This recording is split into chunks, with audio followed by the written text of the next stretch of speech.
Hello students, welcome back to study at home. तो इस video में हम AC101 का एग्ज़ाम के कुछ इम्पोर्टेंट टॉपिक्स डिस्कस करेंगे, जो मैं आपको शॉर्ट में समझा दूँगी। वो कल के एग्ज़ाम के लिए हेल्पफुल रहेंगे।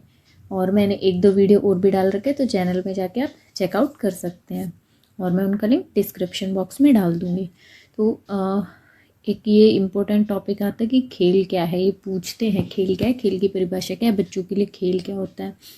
तो बच्चों के लिए को क्या खेल बहुत पसंद होते हैं। जैसे बच्चे क्या, बड़े भी हमने देखा है कि बड़े लोग भी मैच खेलते हैं, क्रिकेट खेलते हैं, फुटबॉल खेलते हैं, कोई और गेम खेलते हैं। तो इसी तरह बच्चों को तो बहुत ज़्यादा खेल पसंद होते हैं। बच्चों के लिए खेल एक प्रेरणात्मक और आनंदमय शक्ति होती है, जो उनको शक्ति प्रदान करता है, स्फूर्ति और कौशल प्रदान करता है। यह एक जन्मजात स्वतंत्र रचनात्मक स्फूर्तिदायक आनंददायक व आत्मकेंद्रित व प्रेरित क्रिया है। अभी क्या इसमें ये आप लोगों को लग रहा होगा कि एकदम से ऐसे वर्ड याद कैसे रहेंगे, स्वतंत्र रचनात्मक स्फूर्तिदायक आनंददायक आत्मकेंद्रित प्रेरित क्रिया। तो इसमें से आप ना चारों पांचों पढ़िए, 2-3 बार पढ़िए।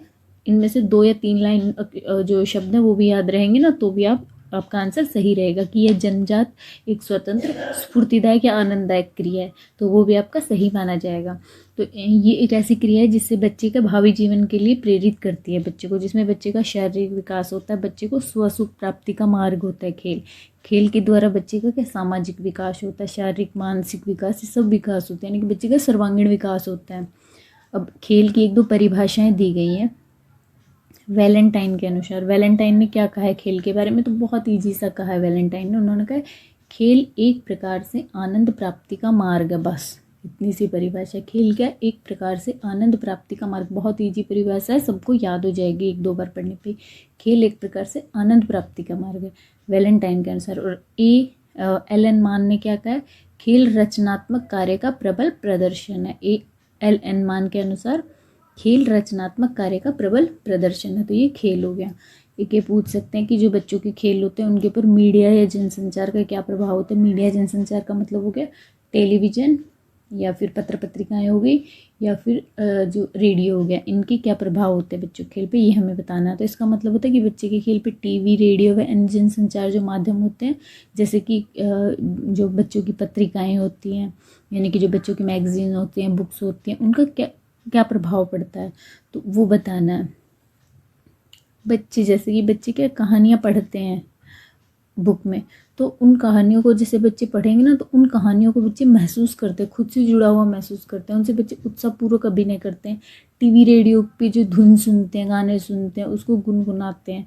कोई भी बात जैसे बच्चे पढ़ते हैं, और तो उससे इतना बच्चों को इतना दिमाग में नहीं आता जितना बच्चे अगर टीवी पे देख लेते, तो वो बच्चों को ज़्यादा याद रहता है। उनके द्वारा जो देखा सुना जाता है उसकी नकल कर वे बच्चे के खेल खेलते हैं। किताबों, पत्रिकाओं, इनको पढ़ के बच्चे नया नया सीखते हैं, कुछ नए नए चीज़ें सीखते हैं। इनसे बच्चों में जिज्ञासा व खोजबीन की भावना भी बढ़ती है। लेकिन इसका मतलब ये नहीं है कि बच्चोों को ये जनसंचार के माध्यम फ्री होके थमा देने चाहिए, क्योंकि इनका बच्चों के ऊपर कुछ गलत असर भी पड़ सकता है। इसलिए इन माध्यमों का बच्चों को जब भी बच्चे इसका इस्तेमाल करें, तो बड़ों का निर्देशन आवश्यक है, यानी कि बड़े इसका ध्यान रखें कि बच्चे क्या कर रहे हैं, क्या देख रहे हैं, कितना देख रहे हैं। नहीं तो बच्चे गलत दिशा में जा सकते हैं। तो ये इनका बच्चों के खेल पे जनसंचार का प्रभाव हो गया। नेक्स्ट के संज्ञान क्या है। संज्ञान का मतलब हो गया कि किसी भी चीज़ या दुनिया के बारे में तो कोई नई जानकारी प्राप्त करना है, मानसिक मतलब दिमाग से मानसिक विकास होना, ये होता है संज्ञान। तो इसका मतलब हो गया किसी चीज़ या दुनिया के बारे में जानकारी प्राप्त करके उस चीज़ के बारे में कोई भी अवधारणा बनाना और उसको समझने की कोशिश करना संज्ञान होता है। यह एक विशेष मानसिक प्रक्रियाओं का समूह, जिसमें क्या करता है, ध्यान हो गया, स्मरण, निर्णय लेना, समस्याओं का हल खोजना, ये सारे के सारे संज्ञान के अंतर्गत ही आते हैं। इसके एग्जाम्पल में हम लोग इसे एग्जाम्पल से समझ सकते हैं कि जैसे बच्चे होते हैं, उनके मुंह में चूसनी देते हैं, तो मुंह में देते तो चुप हो जाते हैं। लेकिन जैसे जैसे बच्चे 2-3-4 बार करते हैं ना, तो उन्हें पता लग जाता है कि इसे कितना भी चूस लो इसमें दूध नहीं आएगा, ये खाली चूसने के लिए ये। तो बच्चे उसमें अंतर करना सीख जाते हैं कि दूध किस चीज़ में दूध आता है और किस चीज़ में हमें ये झूठ मूठ दे दी जाती है। तो ये बच्चे के संज्ञान जो होता है, संज्ञानात्मक विकास, बच्चे के संज्ञान के द्वारा ये बच्चे को पता चलता है। नेक्स्ट, स्थूल क्रियात्मक विकास क्या है। तो स्थूल क्रियात्मक विकास क्या है। स्थूल क्रियात्मक विकास का हो गया बच्चों की जो शरीर की मांसपेशियां होते हैं उनमें होने वाली गतियां, यानी कि वे क्रियाएं जिनसे बच्चों का शारीरिक अंग होता है उनको गति प्रदान होती है, वो स्थूल क्रियात्मक क्रियाएं कहलाती हैं। और उनमें होने वाले जो शारीरिक विकास होते हैं बच्चे के, उनको स्थूल क्रियात्मक विकास कहते हैं। जैसे कि घुटनों पे चलना, दौड़ना, रेंगना, कूदना, ठोकर मारना, धक्का मारना, स्लाइडिंग वाला फिसल पट्टी पे खेलना, ये सारे क्या स्थूल क्रियात्मक विकास हो गए। तो मेनली स्थूल क्रियात्मक विकास का मतलब हो गया बच्चे की मांसपेशियों में होने वाली जो गति होती है ना, शारीरिक अंगों की गति, वो जो ये स्थूल क्रियात्मक विकास होती है। जो सूक्ष्म क्रियात्मक विकास क्या होता है। सूक्ष्म क्रियात्मक विकास का मतलब कि शरीर की जो छोटी छोटी मांसपेशियां होते हैं उनमें संतुलन बनाना, वो होता है सूक्ष्म क्रियात्मक विकास। जैसे छोटे छोटे बच्चे होते हैं उनमें सूक्ष्म क्रियात्मक विकास धीरे धीरे धीरे होता रहता है। उसमें जैसे हाथ व उंगलियों की जो मांसपेशियां होती हैं उनमें समन्वय बनाना, जैसे कि बच्चे पेंसिल पकड़ना सीखते हैं, कोई चीज़ मुट्ठी बंद करना सीखते हैं, तो स्थूल क्रियात्मक विकास में छोटा छोटा विकास। तो बच्चे को चलना बैठना, ये हो गया स्थूल क्रियात्मक विकास। तो सूक्ष्म क्रियात्मक विकास का मतलब है जो छोटी छोटी मांसपेशियां होती हैं उनमें संतुलन बनाना। इस सूक्ष्म क्रियात्मक विकास के कारण क्या बच्चे चीज़ों को पकड़ना, स्क्रबलिंग करना, खाने के लिए चम्मच पकड़ना, ब्लॉक्स से खेलना, इन चीज़ों का विकास होता है बच्चों में। इनसे बच्चे सूक्ष्म क्रियात्मक विकास के अंतर्गत ही बच्चे इससे कर पाते हैं। नेक्स्ट क्या, स्क्रबलिंग क्या होती है। स्क्रबलिंग का मतलब हो गया लिखना या लिखना सीखने से पहले की जो प्रक्रिया होती है वो स्क्रबलिंग, यानी कि इसमें बच्चे के हाथ में चौक आ जाए, कलर आ जाए, पेंसिल आ जाए, उससे बच्चे के उस फर्श की सतह पर, पेज पर क्या घसीटा मार देता है, बिल्कुल घिस देते हैं उस चीज़ को, वो जो बनता है उसे वो कहते हैं स्क्रबलिंग। इसमें ये होता है कि बच्चे के लिखने की या लिखना सीखने की प्रारंभिक अवस्था होती है। इसमें लेखन सामग्री की मदद से किसी सतह पर या कागज पर बच्चे आड़ी टेढ़ी तिरछी, टेढ़ी मेढ़ी, गोल, चौकोर, घसीटों के रूप में लिखाई लिख देते हैं, उसे स्क्रबलिंग कहते हैं। ये बच्चों में क्या आती है 2 वर्ष के बाद आती है। इसमें बच्चे रंग, पेंसिल, चौक, पेन आदि को पकड़ने के लिए सूक्ष्म क्रियात्मक विकास भी प्रारंभ हो जाता है जब बच्चे स्क्रबलिंग करते हैं उस टाइम। तो सूक्ष्म क्रियात्मक विकास के लिए कभी कोई क्रिया का आयोजन हो तो आप स्क्रबलिंग का कर सकते हैं। संवेदी क्रियात्मक अवस्था क्या होती है।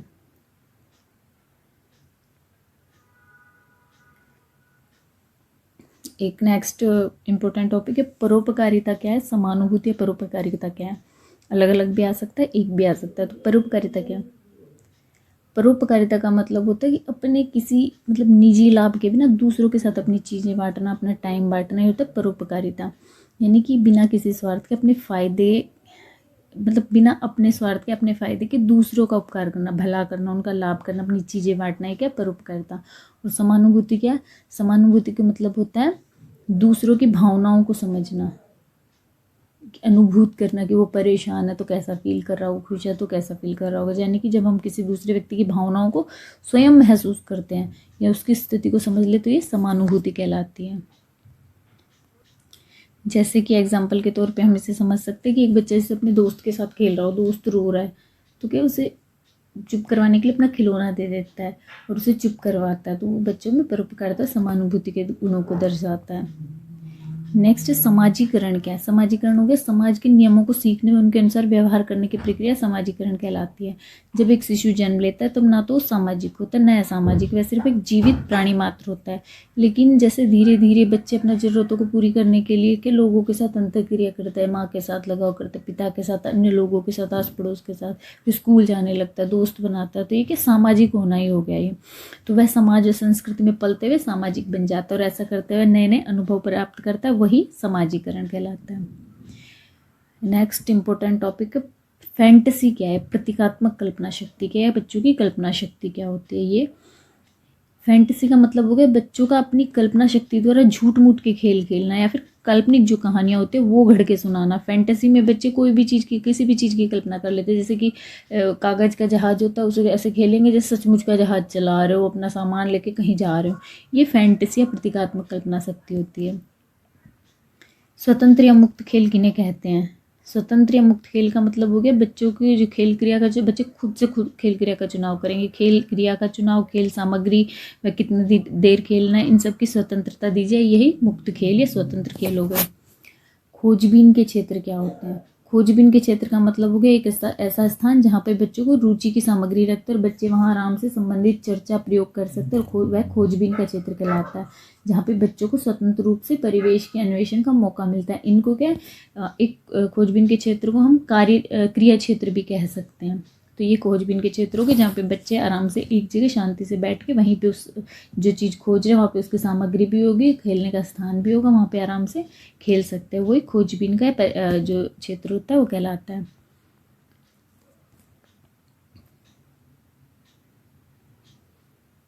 नेक्स्ट, सृजनात्मकता क्या है? सृजनात्मकता का मतलब हो गया मौलिकता, यानी कि एक विशेष ढंग से चिंतन करने का तरीका, जो कि सृजनात्मकता या रचनात्मक चिंतन कहलाता है। यानी कि एक अलग ही तरीके से सोचना, नई नई चीज़ों के बारे में सोचना। अब सृजनात्मकता की परिभाषा दी है हेमोविज ने 1973 में दी थी। उन्होंने कहा था कि नव परिवर्तन लाने, आविष्कार करने व तत्वों को इस ढंग से रखने की क्षमता जैसे कि वे पहले कभी ना रखे गए हों, ताकि उनका क्या महत्व और सुंदरता बढ़ जाए। यही सृजनात्मकता, मतलब किसी चीज़ को, जो चीज़ नॉर्मल है हम देख रहे हैं उसके बारे में सुन रहे हैं, लेकिन उसे नए तरीके से दर्शाना, हो गया सृजनात्मकता। वेबस्टर ने कहा है कि विचार अथवा कल्पना द्वारा कुछ सृजन करना या किसी वस्तु को बनाना, उसका निर्माण करना, रचना करना या चीज़ को उत्पन्न करना, यही सृजनात्मकता हो गई। एक ये भी इम्पोर्टेंट टॉपिक है आईसीडीसी का मतलब क्या है? आईसीडीसी का मतलब हो गया समेकित बाल विकास सेवा कार्यक्रम। इसमें बच्चों के विकास के लिए समग्र दृष्टिकोण अपनाया जाता है। इसके अंतर्गत जो सेवाएं दी जाती हैं, वो भी एक प्रश्न आता है, कई बार आ जाता है कि इसके अंतर्गत दी जाने वाली सेवाएं, तो इसमें बच्चों को पूरक आहार या पोषण दिया जाता है, टीकाकरण, स्वास्थ्य निरीक्षण, संदर्भ सेवाएं, पोषण व स्वास्थ्य शिक्षा, अनौपचारिक पूर्व प्राथमिक शिक्षा दी जाती है बच्चों को।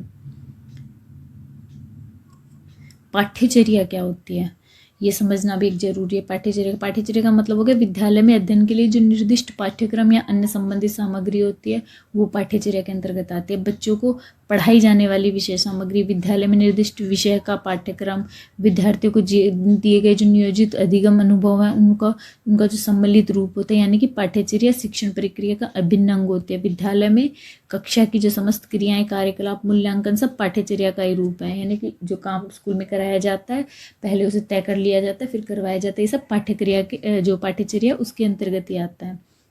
मूल्यांकन क्या होता है? मूल्यांकन का मतलब हो गया जांच द्वारा यह सुनिश्चित करना कि निर्धारित लक्ष्य बच्चों के लिए जो निर्धारित लक्ष्य हमने तय किए तो प्राप्त किए जा रहे हैं नहीं, यही मूल्यांकन कहलाता है। मूल्यांकन द्वारा हमें पता चलता है कि बच्चों ने कितना सीखा है, कितना अर्जित किया है। कई लोगों को लगता है कि इसके लिए जटिल प्रशिक्षण वह प्रक्रियाओं को करना पड़ता है, जो कि सिर्फ विशेषज्ञ कर सकते हैं, लेकिन ऐसा नहीं है। ये तो पालन करते हुए अभिभावक साधारण से जो छोटे थोड़े तरीके ना, उनसे भी कर सकते हैं, ये जानकारी प्राप्त कर सकते हैं, जैसे कि बच्चों का अवलोकन वगैरह करके मूल्यांकन कर सकते हैं। स्वसंकल्पना क्या होती है? स्वसंकल्पना का मतलब हो गया अपने बारे में एक वर्णन करना, अपनी मान्यता, स्वमान्यता। हर व्यक्ति को अपने बारे में पता होता है कि वह क्या कर सकता है, क्या करने योग्य है, क्या करेगा, क्या कर रहा है ना, तो वो हो गया स्वसंकल्पना। हम सभी अपनी भावनाओं, विचार व विशेषताओं के बारे में जो सोचते हैं, वह हमारी स्वयं के बारे में स्वसंकल्पना होती है। जैसे कि मैं कूद सकती हूँ, मैं अकेले स्कूल जा सकती हूँ, स्वयं खाना खा सकती हूँ, ये होगी स्वसंकल्पना। तो ऐसे में क्या, बच्चों को हमें ना सकारात्मक स्वसंकल्पना देनी चाहिए। जब बच्चा सोचता है कि मैं अकेले स्कूल जा सकता हूँ, और हम कहेंगे नहीं तू सड़क पे ऐसे करेगा, हाथ छुड़ा के भाग जाएगा, ये करेगा, वो करेगा, तो उससे बच्चे में नकारात्मक स्वसंकल्पना भी आ सकती है। तो बच्चों को हमेशा सकारात्मक स्वसंकल्पना होती है ना, वो ही देनी चाहिए। हम केंद्रिकता क्या होते हैं? हम केंद्रिकता का मतलब हो गया चीज़ों को पूर्णतः अपने ही नज़रिए से देखना। यानी कि हम केंद्रिक बच्चा जो होता है, वो व्यक्ति ऐसा सोचता है कि जो मैं देख रहा हूँ वही सामने वाला देख रहा है, दूसरे व्यक्ति को वही दिखाई दे रहा है, जो मैं सोच रहा हूँ वही सामने वाला सोच रहा है, जो मुझे दिख रहा है वही सामने वाले को दिख रहा है। वह यही गुण जो होता है, ये बच्चों में पियाजे ने, जो जीन पियाजे थे, उन्होंने देखा था। उन्होंने माना कि ये सालापूर्व बच्चों में पाया जाता है। इस गुण के कारण ही बच्चे जो होते हैं वो दूसरे के नज़रियों को नहीं देख पाते, उन्हें लगता है कि जो हम देख रहे हैं वही सही है। संरक्षण करना, संरक्षण का मतलब हो गया समझना कि किसी चीज़ या वस्तु की जो मात्रा होती है वो उतनी ही रहती है, चाहे उसका आकार बदल दिया जाए, जब तक उतनी रहेगी, जब तक कि अगर एक बर्तन से दूसरे बर्तन में डाल दें या फिर उसका आकार बदल जाए, जब तक कि उसमें क्या किसी थोड़ी मात्रा जोड़ दी जाए या घटा दी जाए, जब तक जोड़ी या घटाई ना जाए तब तक उसकी मात्रा उतनी रहती है। तो ये समझना संरक्षण कहलाता है। नेक्स्ट है जीवत्वारोपण। जीवत्वारोपण क्या है? जीवत्वारोपण का मतलब हो गया हर चीज़ को जीवित मानना, यानी कि जो शालापूर्व बच्चे होते हैं उन्हें लगता है कि संसार में हर चीज़ में जान होते हैं। जैसे उन्हें लगता है कि गाड़ी है वो भी चल रही है तो जान है, सूरज निकल रहा है उसमें भी जान है, चाहे वो चीज़ सजीव है निर्जीव। बच्चों की इसी विशेषता को जीन पियाजे ने जीवत्वारोपण का नाम दिया है। तो यहाँ पे ये इंपॉर्टेंट टॉपिक्स हैं, काफ़ी और भी हैं बट अभी टाइम नहीं है तो मैं कुछ ही करवा रही हूँ, तो आप लोगों के एग्ज़ाम के लिए हेल्पफुल रहेंगे। आई होप आपको वीडियो अच्छा लगा होगा। तो चलिए मिलते हैं अगले वीडियो में कुछ नए इन्फॉर्मेशन के साथ।